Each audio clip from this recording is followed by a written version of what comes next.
Hi, my name is Mark Asham. I work with with Hockey Ministries International, HMI. In 2008, I decided I was going to back out of ministry and kind of take a sabbatical. I'd been working with youth and men's ministry for many, many years. That was in August. September, beginning of October, I get this phone call. And the guy goes, "Hey, this is John from HMI. Are you familiar with us?" I said, "No, not really." So he started telling me a little bit about what Hockey Ministries was, and that the past chaplain had left from the Tigers and they were looking for somebody to replace him, and would I be interested? And I thought, oh wow, man, that's a tough one. And so I get off the phone, my wife, having heard half the conversation, goes, "What was that all about?" I said, "Well, this is a guy from Hockey Ministries and he wants to know if I would be interested in being a chaplain for the Medicine Hat Tigers." And she said, "Well, what are your passions in life? You've always worked with youth, with men's ministry, and you love hockey. So it looks to me like maybe God's putting the three of them together. What's there to think about?" So I called him back and said, "Okay."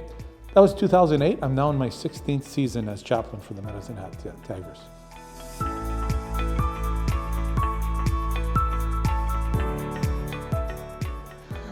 You know what, as I mentioned, three passions in life: working with youth, working with men, and hockey, and I get to put them all together.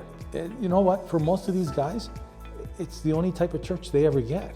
They're so busy with hockey. It's one of those sports where Sundays are always a game or a practice or something. And the only influence they get when it comes to Christianity or God or Jesus or anything is with the chapel program. And there's even many NHL players that have testimonies and have said that the chapels in hockey have been what's kept them on the straight and narrow, basically. And so just to have that influence with hockey players right from a young age when they're developing through their careers, and allow God to use me in whatever way He can to influence them with the truth about God.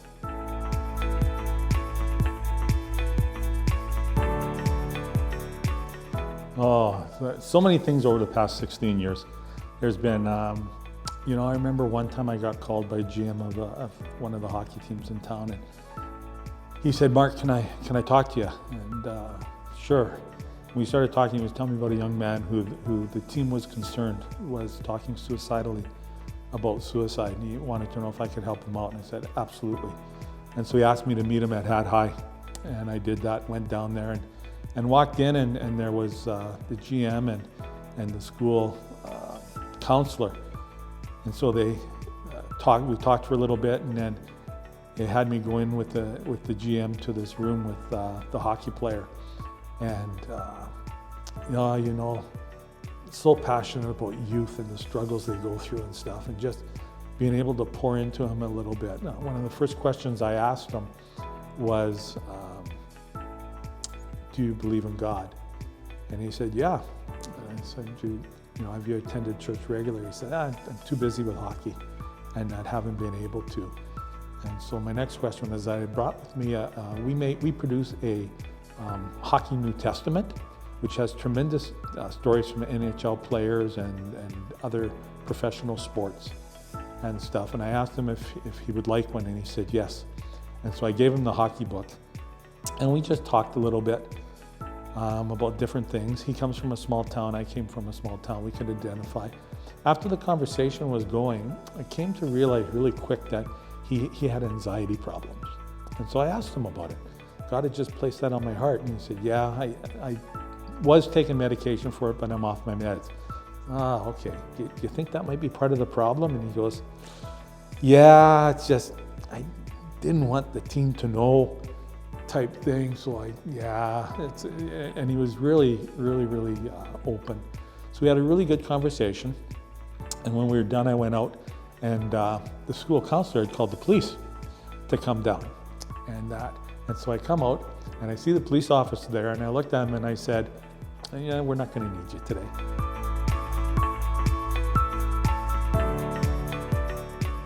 Lots of things we can celebrate, but some of the big ones are the Christmas banquet we do here at the church for the Tigers and the staff and everybody.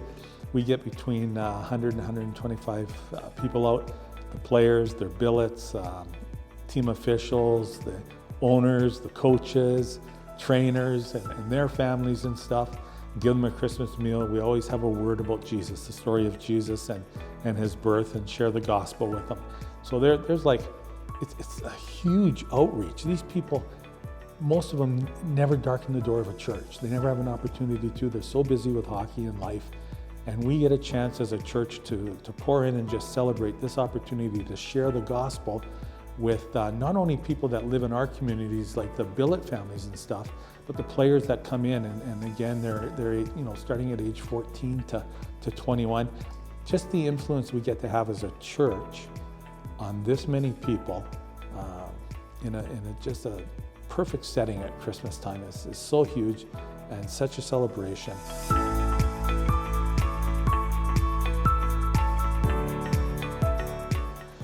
Oh, partnering with the ministry, lots of ways. Two main ways. First off, prayer. We thrive on prayer. We need prayer every time we meet with the players.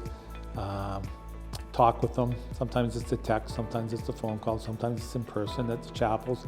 Just pray for the chapel program that we would always be true. And then the other way is obviously probably the hardest one, which is funding. Usually each chapel averages out to be about $250 to $300 a chapel. Altogether, we typically do about 10 chapels a year, which adds up to close to $3,000. And then there's the cost of the Christmas banquet. Sometimes we get good donations like we've had the last couple of years. The cost of the Bibles. Overall, it's between $4,000 and $5,000 to do the chapel program, just the basic needs of it.